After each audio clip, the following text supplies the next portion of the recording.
araw Pilipinas at buong mundo. Ako po si Boy Abunda and welcome to the 2025 senatorial interviews na kasalukuyan po ay ginaganap dito sa Philippine Women's University. Narito po ang ating panauhin, senatorial candidate, Cal Yodi. Magandang araw po, Cal Yodi, at maraming salamat. Magandang araw din at maraming salamat sa pag-iimbita, Boy. It's good to see you again. Thank you. Cal Yodi, umpisan ho natin ito sa iyong opening statement. Meron ho kayong 2 minuto para kausapin po ang sambayanang Pilipino at sabihin sa kanila kung bakit dapat nila iboto si Cal Yodi. Magandang araw sa inyong lahat. At ako si Cal Yodi D. Guzman.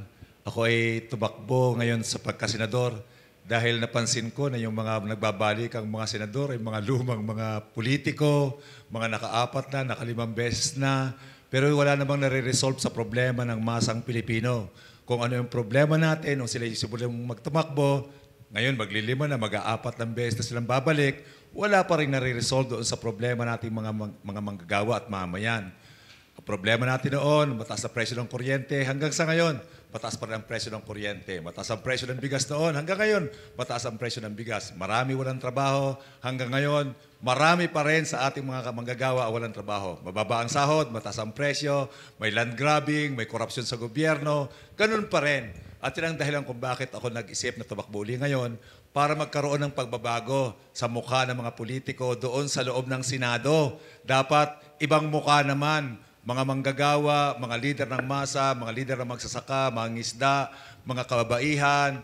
Yun dapat ang ating ihalal ngayon, mga lider ng pambansang organisasyon, ng mga sektor na siyang may eleksyon man o wala, ay tuloy-tuloy natin kasama sa pakikipaglaban.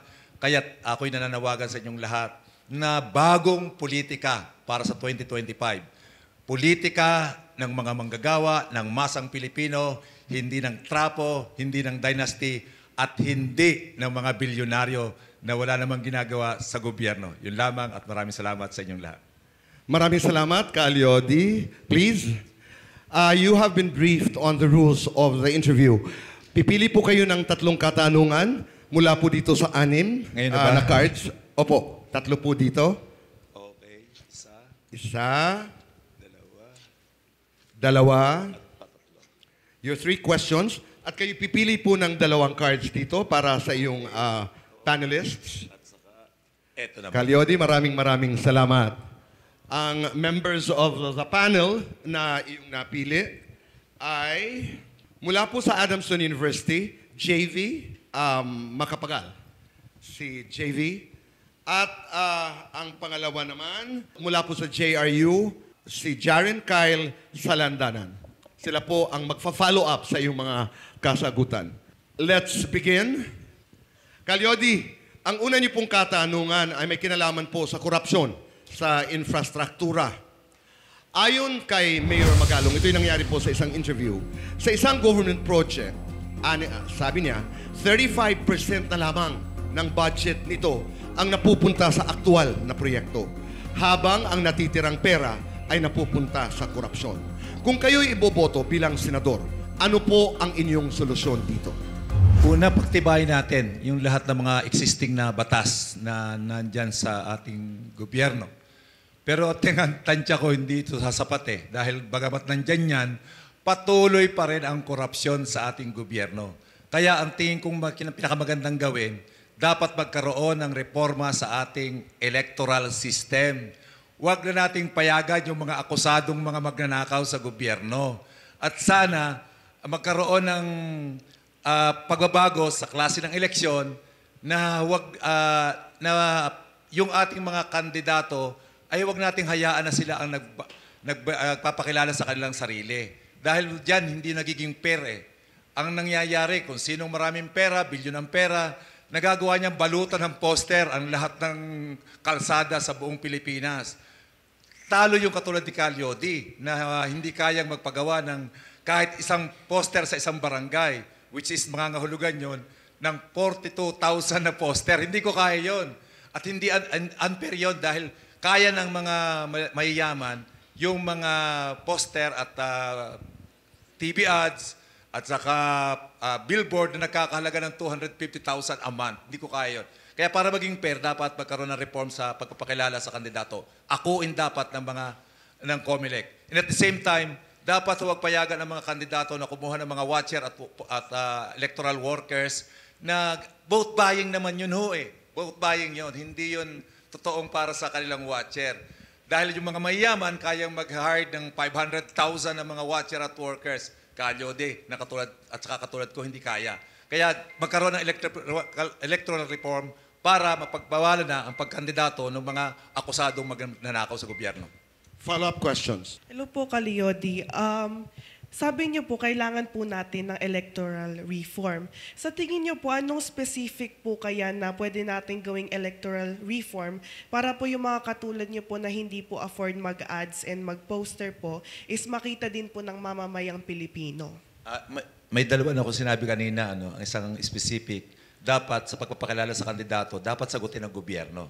Siya na, gamitin niya yung kanyang station, TV station, radio station, plaza ng barangay, kung kinakailangan ilista yung 66 na senador, ilista na lamang. Nang sa ganun, hindi rin maraming basura pagkatapos. Pangalawa, yung sa watcher. Dapat ay talagang huwag payagan ang mga kandidato na siyang kumuha ng watcher. Kasi vote buying yun eh. Gamitin natin yung mga college student na sila ang gamitin natin sa eleksyon, parang yun ang kailang unang pagsisilbi sa ating bayan para maging matino ang ating halalan. Mga college student. Then, ang panghuli, gawin nating hybrid ang eleksyon. Hybrid. Manual sa presinto, electronic ang transmittal. JV? Kalyodi, magandang araw po. Kalyodi, kung sakali po na matupad natin o magawa natin yung electoral reform at lahat ay mayroong pantay-pantay na pagkakataon para makilala ng sambayan ng Pilipino, paano nyo po masisiguro na ang maihahalal ng mga Pilipino through that reform ay hindi corrupt?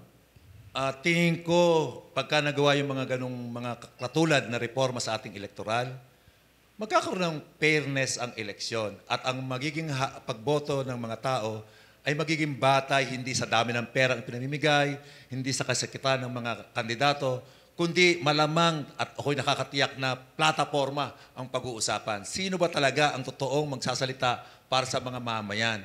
Sino ba talaga ang totoong lalaban sa korupsyon?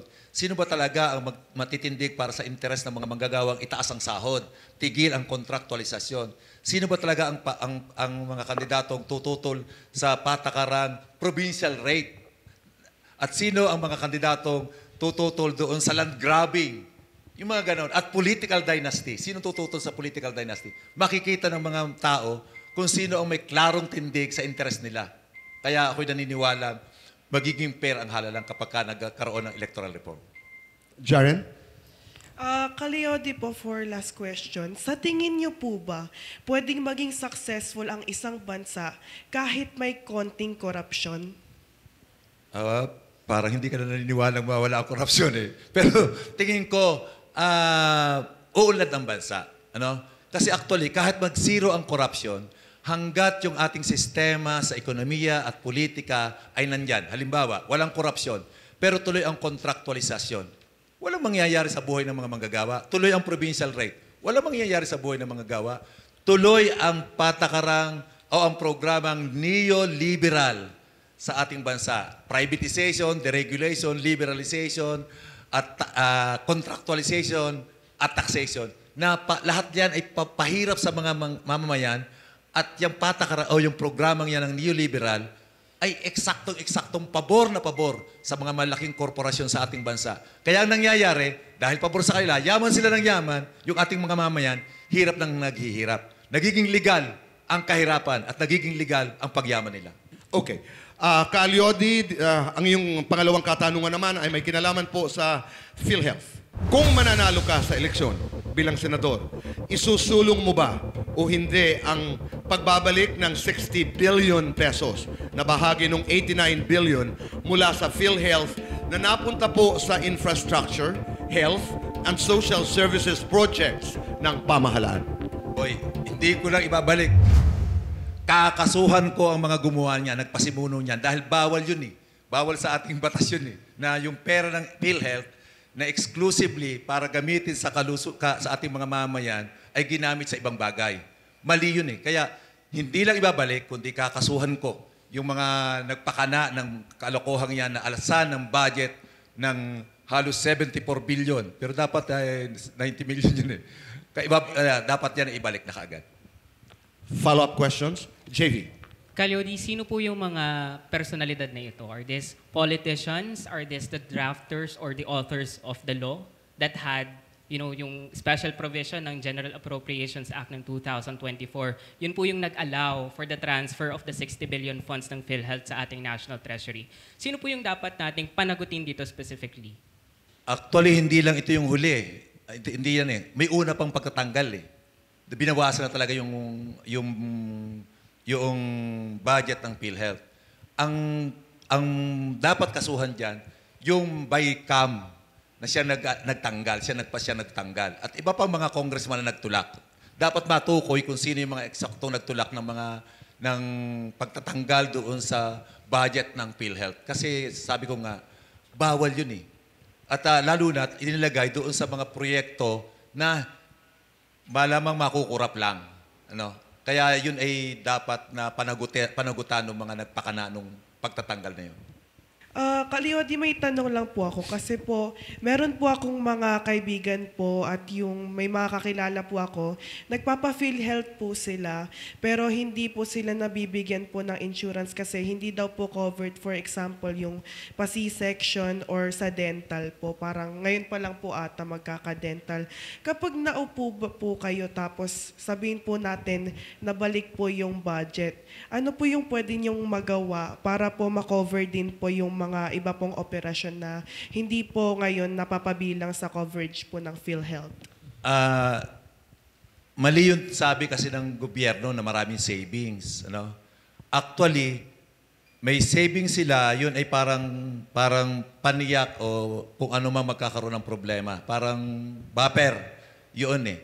At yun ay kailangan talaga.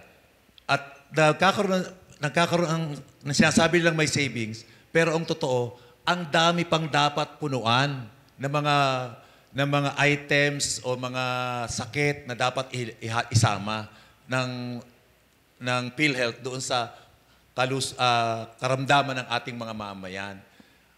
Kaya ang palawakin pa at marami pang mga mamamayan natin na hindi covered.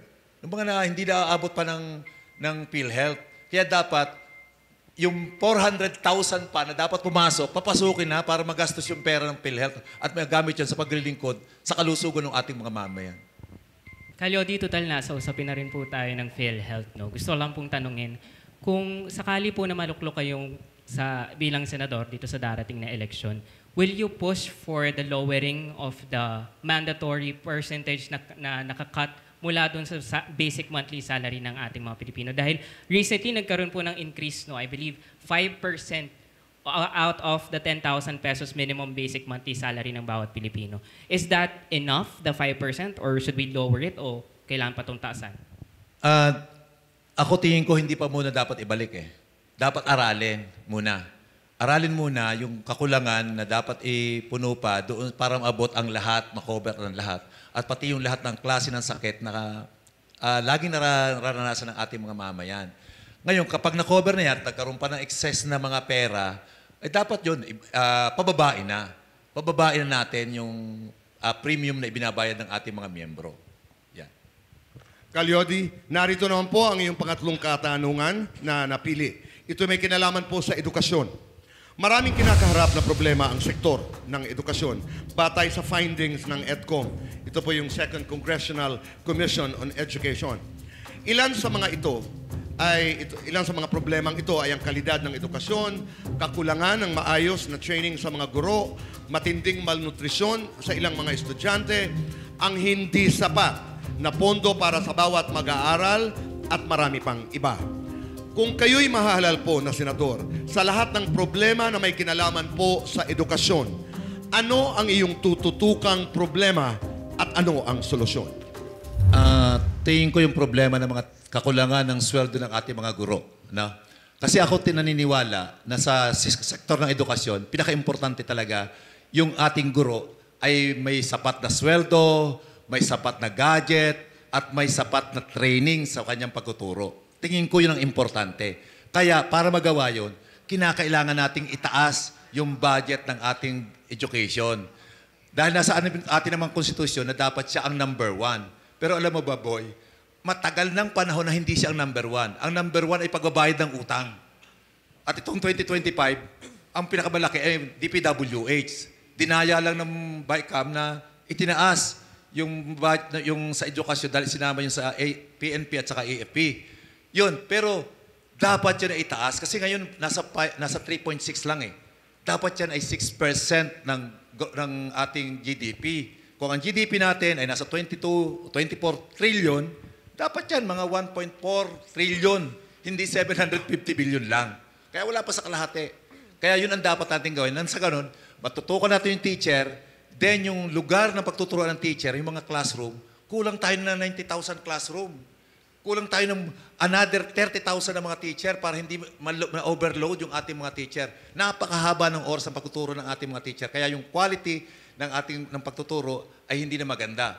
Kailangan talaga suportahan yung training nila at kung kakayanin ay yung pag-train nila, yung kailang pag-aaral para sa pag-upgrade ng kailang doctorate o naman, ay dapat sagutin na ng gobyerno, hindi na ng mga teacher. Follow-up questions? Jaren? Kaleo, din nabanggit niyo po na kailangan natin taasan po yung sweldo ng mga teacher. Actually po may problema po ako kasi yung kapatid ko po ay currently teacher sa senior high school. Sabi po nila na ang gagawin sa curriculum is pagsasamahin po yung mga subject. For example po, ang English kasama na si Math. So kailangan mo magturo ng subject na yon. Paano po kaya natin ma-ensure na yung mga teachers po kagaya po ng ate ko na nagsispecialize lang po sa English is hindi po mawawalan ng trabaho kapag nag-pilot na po yung bagong curriculum po for senior high? Dapat reviewin yung mga ganung programa ng gobyerno kasi dapat talaga magkaroon muna, bago ipagpatupad ng mga anumang patakaran ang DepEd, ay kinakailangan may malawak na konsultasyon sa mga teacher. Dapat ikokonsidera yung kapasidad at training ng ating mga teacher at hindi na lamang basta-basta kung anong maisip, no, pati yung history aalisin, pati kung anong mga curriculum ay isasalaksak. Dapat may malawak na konsultasyon sa mga estudyante, sa mga teacher, at lalo sa mga organisasyon ng mga teacher at ng mga estudyante. Kinakailangan makuha yung kailang opinion muna bago magsalaksak. Kaya dapat ang proposal ko nga, hindi presidente ang nag-a-appoint ng mga sekretary ng education eh. Dapat ang Secretary ng Education manggaling mismo among doon sa sektor ng mga edukasyon. Para hindi political. Kalyo, di nabanggit niyo po na isa sa mga solusyon ninyo sa mga problema sa ating education sector ay ang pagtaas ng budget ng edukasyon at kasama dito ay ang kaakibat nito ay ang pagtaas ng sweldo ng ating mga guro. Kaso Kalyo, isa po sa mga problema ng education sector ay ang questionableng paggamit ng pondo sa ating sektor ng edukasyon. Paano niyo po masisiguro na ang pondong ito, kung tataasan, kung sakali, ay magagamit ng tama at ma-address talaga yung mga problema sa ating education sector? Kung may problema doon sa paggamit, nagkakaroon ng paglilipat-lipat or corruption ang magiging issue, ay dapat talagang masinop na pagbabantay doon sa edukasyon, sa budget ng edukasyon natin. Magkaroon talaga ng evaluation, magkaroon ng accounting sa mga project na dapat papuntahan ng mga budget at hindi kung saan-saang bagay na pupunta. Pero talagang dapat ang fokusan talaga niyan, yung sweldo ng mga teacher, yung classroom at yung gadget nila training. Yun ang dapat fokusan. Doon bantayan yung budget para matiyak natin na mapapunta sa maganda at kapakipakinabang para sa sektor ng edukasyon yung perang ilalaan diyan. Darren? Kaleo, di may isa pa po kasing problema. Sabihin po natin na itinaas nga po yung sweldo. Kaso may ibang school po kasi na teacher ka na po, pero parang nagmamanage ka pa po ng funds po ng canteen, tas may iba ka pa pong trabaho. Paano po kaya natin masisigurado na makakapag-teach pa po sila ng maayos, nang hindi po sila mababurn out? Nang ganun po yung sweldo nila po, parang mababa pa po, marami po silang trabaho. Kailangan talaga yung mga non-teaching personnel. Hindi pwedeng yung multitask yung teacher natin. Kinakailangan yung iba pang mga gawa ay na hindi naman non-teaching na trabaho ay mag-hire pa ang DepEd ng dagdag na mga non-teaching personnel na siyang susuporta doon sa ating mga teacher. Kaya dapat talaga itaas yung kaya sinasabi kong dapat talaga itaas ang budget ng DepEd para matugunan yung lahat ng mga pangailangan, pati yung mga support personnel para sa kanila. Kailangan natin yun. Calyodi, maraming salamat. Yun po ang iyong mga tatlong katanungan. Ngayon naman, punta tayo ho sa political fast talk and why. May 5 katanungan po at meron ho kayong 20 seconds to explain your answer sa bawat katanungan. Narito po ang una. Katulad din na Erap, Gloria, Digong, ang sabi nila, kapag presidente ka, malamang makukulong ka. Nakakatawa ho ba ito o nakakabahala? Hindi nakakatawa yan, lalong hindi nakakabahala. Tingin ko natural lamang yan kapag ang isang presidente ay corrupt, dynasty, at ang inuuna ay ang interes ng kanyang pamilya at hindi ang interes ng bayan. Talagang makukulong sila. At pag ako ngayon naging senador, ako pa rin ang magpapakulong sa kanila. Kung ikaw ang masusunod, dapat bang college graduate ang mga senador o presidente at bakit? Hindi kailangan. Ako tingin ko tama na yung nasa konstitusyon.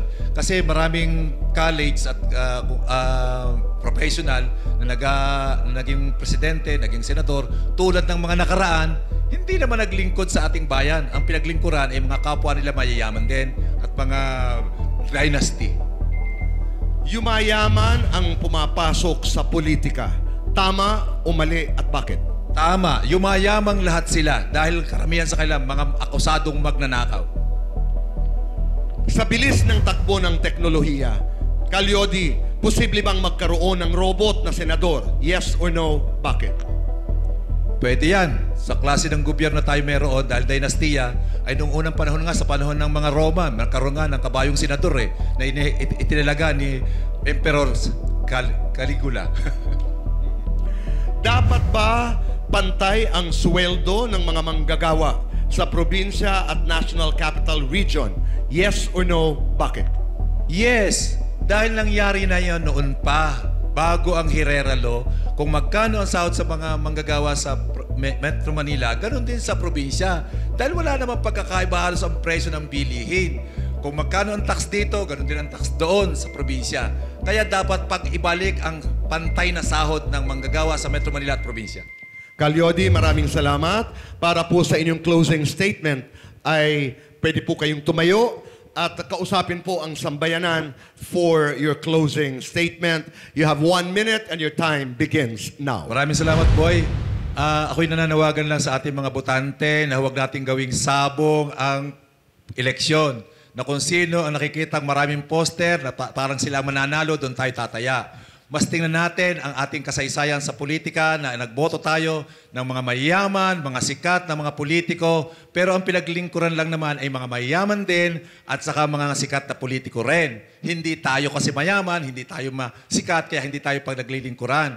Kaya ang aming proposal ho ngayon para sa 2025 election, para sa pagbabago, para sa katuparan ng ating mga pangarap sa buhay, baguhin din natin ang pagpili ng mga kandidato. Ituro natin sa ating mga kababayan, sa ating mga kapitbahay, na ang ihalal ay ang mga leader ng sektor, leader ng manggagawa, leader ng mga magsasaka, hindi mga dinastiya, hindi mga bilyonaryo at mga sikat na politiko. Calyodi, maraming salamat po. Maraming salamat din, Boy. For your time. Kami lahat dito ay nagpapasalamat sa inyong pagdalo sa ating kwentuhang ito. Thank you, Boy. Thank you. Tsaka sa inyong lahat. Maraming salamat. Muli, ako po si Boy Abunda at ito po ang 2025 Senatorial Interviews. Maraming salamat po sa inyong lahat. Mabuhay ang Pilipinas. This special was presented by the Philippine Star, Infinite Monkeys, Philippine Women's University, and Jose Rizal University, Adamson University, La Carmela de Boracay, JC Organic Barley, Siomai King, and the Boy Abunda Talk Channel, sponsored by Silpol Joyce Furniture Lights and Decor, 7, located at B6 Bonifacio High Street, Taguig, and Seimada by La Luna Cafe, located at 103 ML Quezon Avenue, Hagunoy, Taguig, Tetet and Porky's Party Trays, and Isos Food Cart. In the lead-up to the 2025 midterm elections, one platform dares to ask the important questions. This is the 2025 Senatorial Interviews. Upon arrival at the interview venue, each candidate is given a briefing on the flow and mechanics of the program. Each candidate begins with the question that starts it all: why should the people vote for you? They have 2 minutes to convince us. Next, the candidate draws 2 panelists from a pool of 6 teachers and students from 3 universities. The candidate then selects 3 questions from a list of 6 prepared by the 2025 Senatorial Interviews team. For each question, the candidate has 2 minutes to respond. After each main answer, the selected panelists ask up to 3 follow-up questions. The candidate has 1 minute to answer each of these. Then comes the political fast talk and why with Boy Abunda. 5 questions with 20 seconds to answer each question. And finally, the last word. Senatorial candidates get 1 minute to deliver that final message to the Filipino people. This is a test of conviction, character, and heart. The 2025 Senatorial Interviews.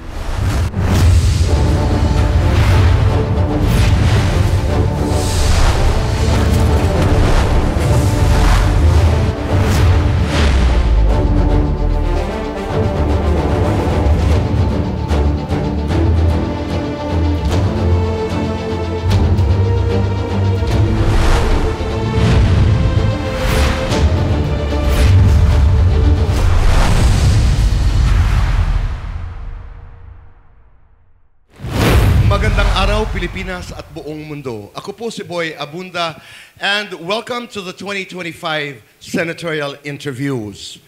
Nakasalukuyan po ay ginaganap dito sa Philippine Women's University. Narito po ang ating panauhin, Senatorial Candidate, Attorney Hinlo. Mayong gabi sa inyo kag sa tanan na nandito ngayon. Maraming salamat. Umpisan ho natin ang ating interview dito sa iyong opening statement. We will give you a chance para kausapin ang sambayan ng Pilipino. You have 2 minutes para sagutin ang katanungang bakit dapat iboto sa pagkasenador si Attorney Hinlo. Ako po si Attorney J.V. Hinlo, isa kay Ilonggo, taga Bacolod City, Negros Occidental, nag-iisang kandidato ng PDP laban na nagre-representa sa Visayas. Matagal na po kayong naghahanap, buong Pilipinas, naghahanap ng leader na bago at walang bahid ng korupsyon, tapat at malinis. Nandito po ako, pinipresenta ang aking sarili.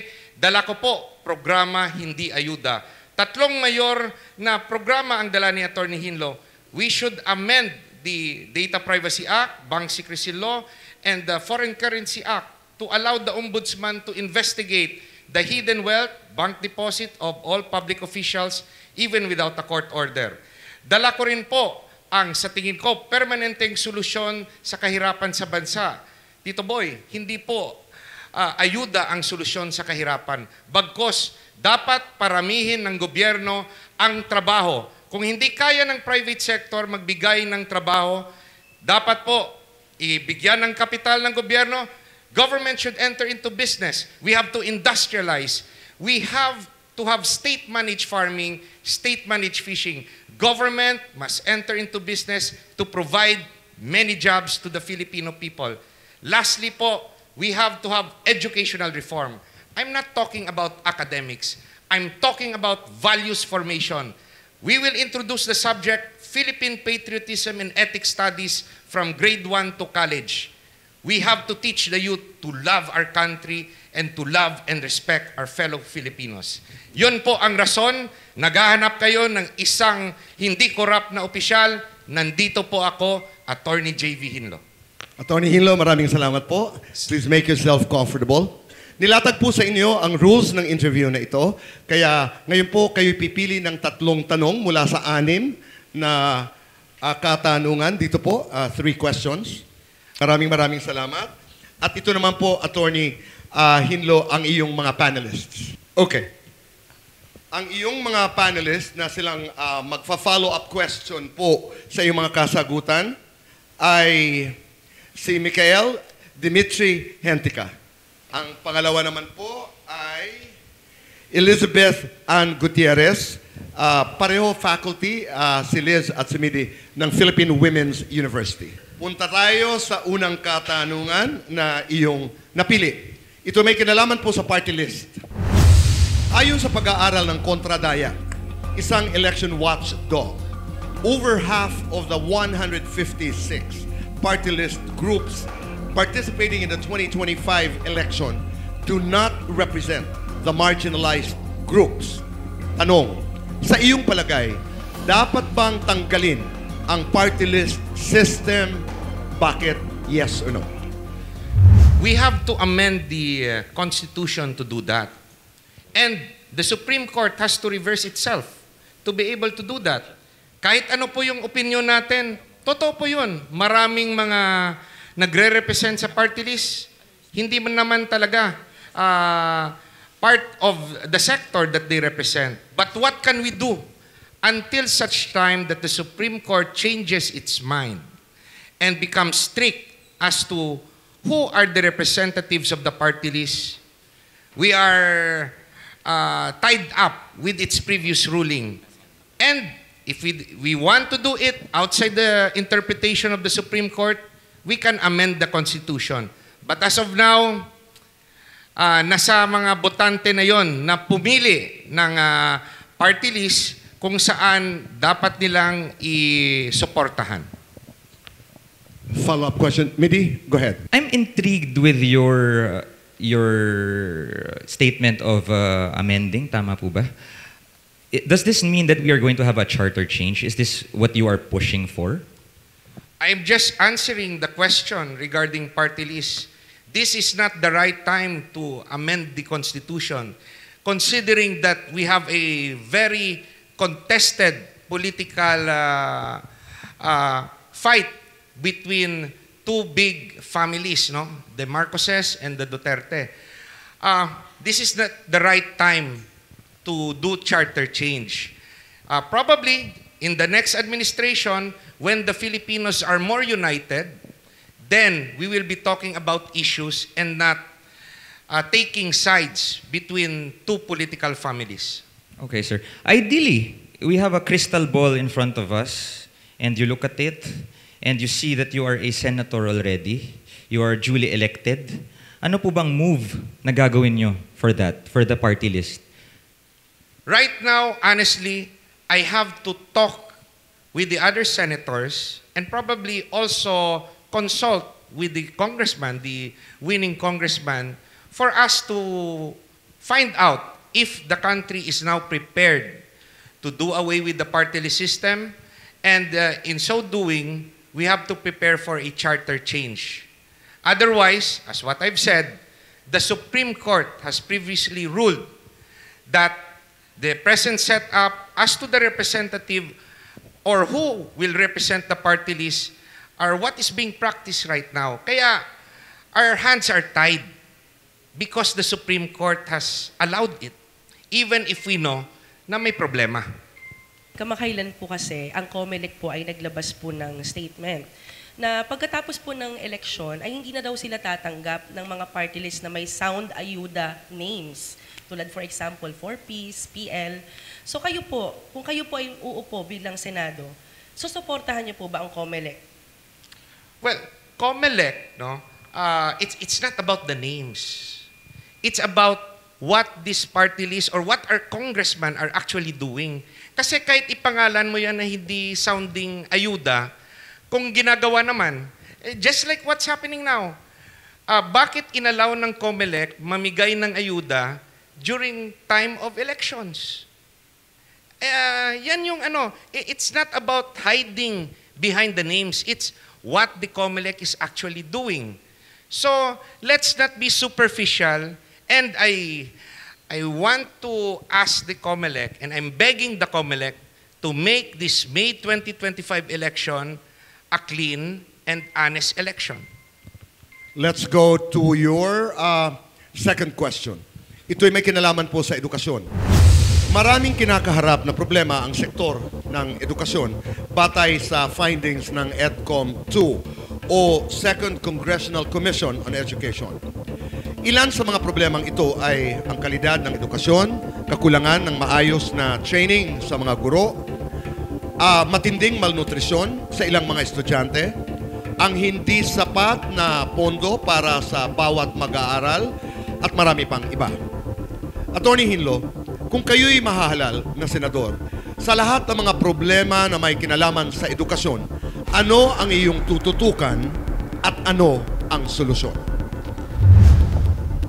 Yung pinaka-problema natin, hindi po sa academics, Tito Boy. Ang pinaka-problema po natin ay sa values formation. Now, values formation, as what I have said in my opening statement, I would want to introduce the subject Philippine Patriotism and Ethics Studies from grade 1 to college. Dati po, nung mga panahon natin, merong GMRC, Good Manners and Right Conduct. Sabi nila, inalis na raw yon. Bakit?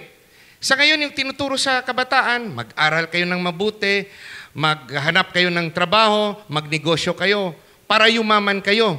Kasi kung mahirap kayo, you're nothing. Yung tingin ng mga politiko, ng mga mayayamang tao sa mahirap, walang kwenta. Pulubi, pinapalinya, binibigyan ng ayuda, binibili tuwing eleksyon. They're nothing. Yan yung tingin ng mga politiko na namimili ng boto. Kaso, yung mga botante at karamihan sa mahihirap, kapit sa patalim.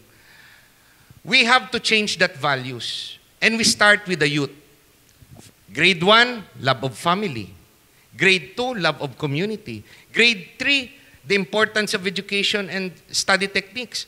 Grade 4, what is the Philippine territory and defense? Grade 5, human rights. Anong mga trabaho ng government official? Grade 7, a study of prison life para matakot yung bata, tumikim ng droga. The dangers of corruption. What is the economic program of the country for the next 10 years? What is taxation? What's custom duty? Yun po ituro natin so that our youth will give us a new blood and a good future. Liz. Bali, attorney, lahat po ng nabanggit nyo ay mga asignatura na idadagdag sa curriculum. Ibig nyo po bang sabihin, aamendahan natin ang curriculum na meron tayo ngayon? Definitely. There's something wrong with it.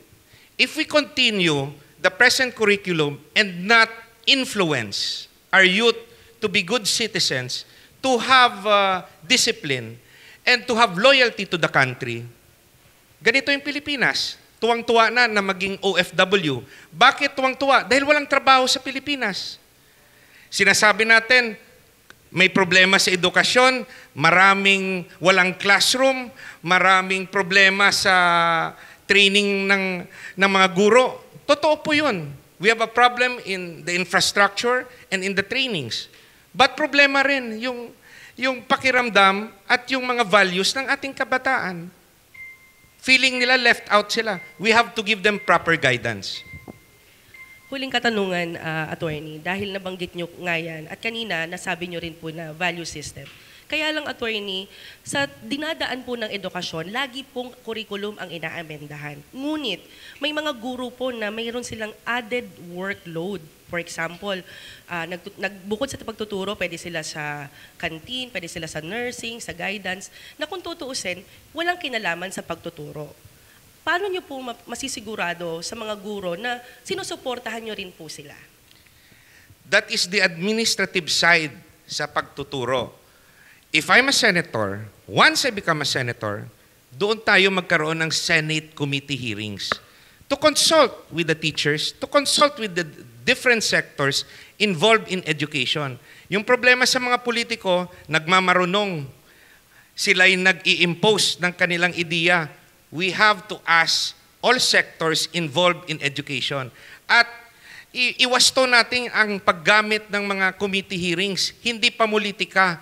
Let's use the committee hearings to build good laws, to listen to the people. Hindi po yung pa-contempt. So, you're correct. No? There's a problem in our education system and Senator Hinlo will help it. You mentioned, sir, that you want to inculcate patriotism in the curriculum, yes. What if, hypothetically lang, sabihin natin that the only way that we are able to do that for the next generation is by the use of robots, such as AI? Are you going to be okay with that? If we're talking of today, hindi pa kaya ng Pilipinas. Bakit? Wala nga tayong infrastructure. If we're gonna impose it, it will only be practiced by a certain sector, especially the private sector, the private schools. Pero how can we talk about AIs?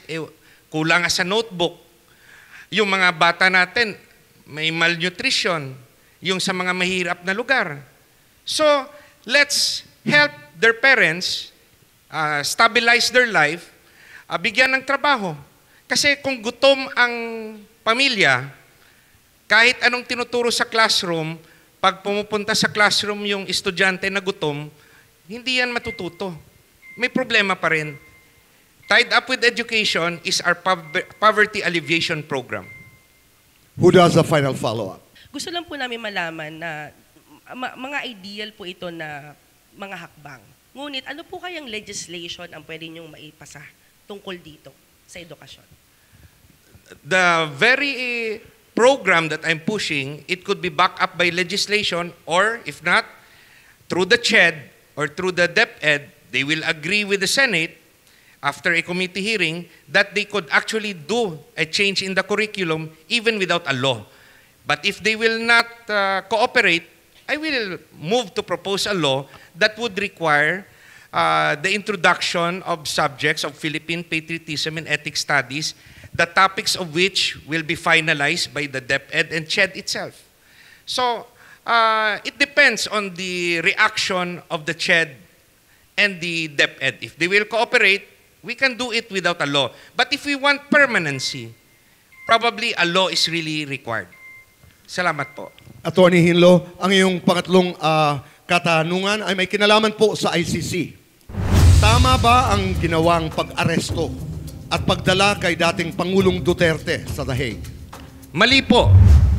Dahil po may sarili tayong mga korte at dapat kung may kasalanan o may akusasyon laban kay dating Pangulong Duterte, haharapin niya dapat yon sa kapwa Pilipino at hindi sa mga dayuhan. At yung nangyari, na mabilisan siyang dinala, sinakay sa eroplano at dinala ng rehimeng Marcos sa ibang bansa, insulto yun sa ating mga Pilipino. Bakit? Wala ba silang tiwala? Ang administrasyong Marcos?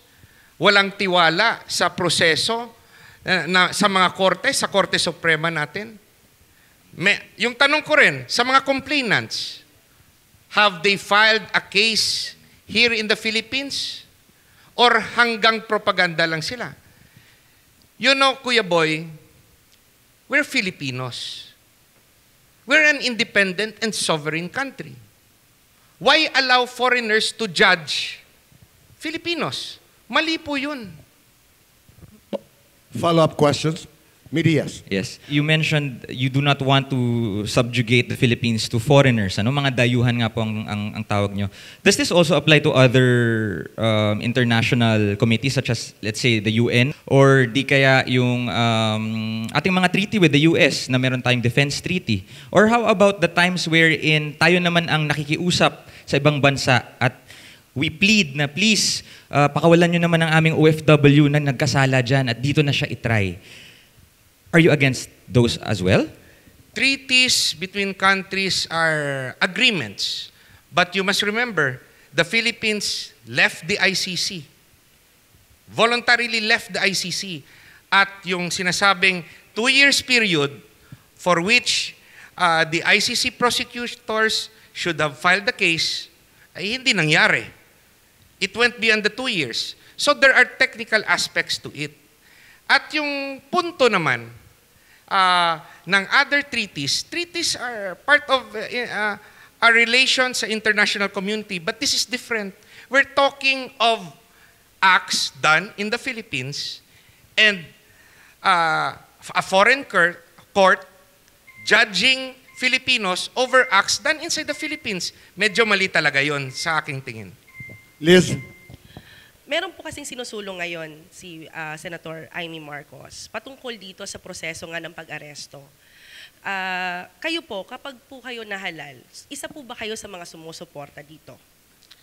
Well, one thing is, I'm not familiar kung ano yung sinusulong ni Senator Marcos at hindi rin tayo sigurado na mananalo siya. Baka yung papalit kay Senator Marcos ay isang Senator Hinlo. Gusto nyo ba sila pa rin recycled? We have to put new blood. Yung hindi parte ng dynasty. Di ba yan yung gusto nyo? Bago. Baka yung papalit kay Senator Marcos ay Senator Hinlo. The only Visayan PDP Laban representative. Yun po. Final follow-up? Hypothetically, 5 years from now, Digong goes scot-free. What's your next step? You are the senator. Ano po ang gagawin ninyo? Well, I will never go back to ICC. That's my position. For as long as our courts are functioning. Bakit tayo magpapa-under sa mga dayuhan? Di ba nagrevolusyon tayo dati laban sa Kastila? Lumaban tayo laban sa Amerikano? At lumaban tayo nung World War II against sa mga Hapon? Bakit tayo babalik sa mga panahong yun? Ano ba ang Pilipino hindi independent? Pag may ginawang kasalanan sa loob ng Pilipinas, ang Korte ng Pilipinas all the way up to the Supreme Court ang dapat maghatol laban sa nagkasalang Pilipino. Maraming salamat, Attorney Hinlo. And Liz, Midi, maraming salamat. Ngayon naman po, pagkatapos ng 3 katanungan ay we will be doing political fast talk and why. There are 5 questions. Bawat tanong ay meron kang 20 seconds to explain your position. And let's begin. Yumayaman ang pumapasok sa politika. Tama o mali at bakit? Generally, tama. Pero si Attorney Hinlo, nung pumasok ako bilang undersecretary ng DILG at nung lumabas bilang commissioner ng PACC, hindi yumaman. Yung bahay ko noon, pareho pa rin sa bahay ko ngayon. Katulad ni Erap, Gloria, Digong, ang sabi nila, kapag presidente ka, malamang makukulong ka. Nakakatawa ba o nakakabahala? Depende yun sa ating gagawin kung ikay presidente. Kung sa tingin mo, wala kang ginawang masama, kahit ikulong ka pa at malinis ang konsensya mo, ipaglaban mo ang tamang gawain, even if the world is against you. Kung ikaw ang masusunod, dapat bang college graduate ang mga senador o presidente? Bakit? Our hands are tied with the Philippine Constitution.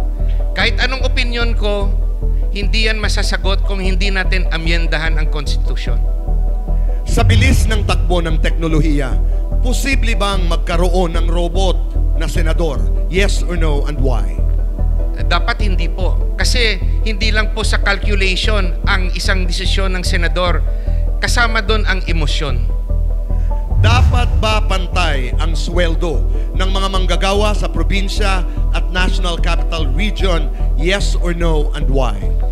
Depende yon sa sitwasyon. Sa ngayon, kung yung bilihin sa Metro Manila ay iba sa bilihin sa probinsya, hindi po pwedeng magkapantay kasi iba yung kondisyon sa Metro Manila, iba rin yung kondisyon sa Tawi-Tawi at Hulo. Tony Hinlo, maraming salamat. Ngayon naman po, you have 1 minute para sa iyong closing statement, para kausapin po ang sambayanang Pilipino para sa iyong mensahe. You have 1 minute and your time begins now. Ako po'y umaapela sa COMELEC. Give us a clean and honest election. Yung boto ng Pilipino ay dapat sagrado. Please, Chairman Garcia, give us a clean and honest election. Kailangan po may kapayapaan sa ating bansang Pilipinas. Mga kababayan kong Pilipino, naghahanap kayo ng matagal na ng isang leader na hindi korap. Suportahan niyo po ang taga Negros, si Attorney JV Hinlo, tapat at malinis. Vote straight, PDP Laban. Attorney Hinlo, maraming salamat. God bless you. Good luck. Salamat po, Kuya Boy. Muli, ako po ay si Boy Abunda at ito po ang 2025 senatorial interviews. Maraming salamat po. God bless us all. Mabuhay po ang Pilipinas. This special was presented by the Philippine Star, Infinite Monkeys, Philippine Women's University, and Jose Rizal University, Adamson University, La Carmela de Boracay, JC Organic Barley, Siomai King, and the Boy Abunda Talk Channel, sponsored by Silpol Joyce Furniture Lights and Decker, 7, located at B6 Bonifacio High Street, Taguig, and Seimada by La Luna Cafe, located at 103 ML Quezon Avenue, Hagunoy, Taguig, Teted and Porky's Party Trays, and Isos Food Cart.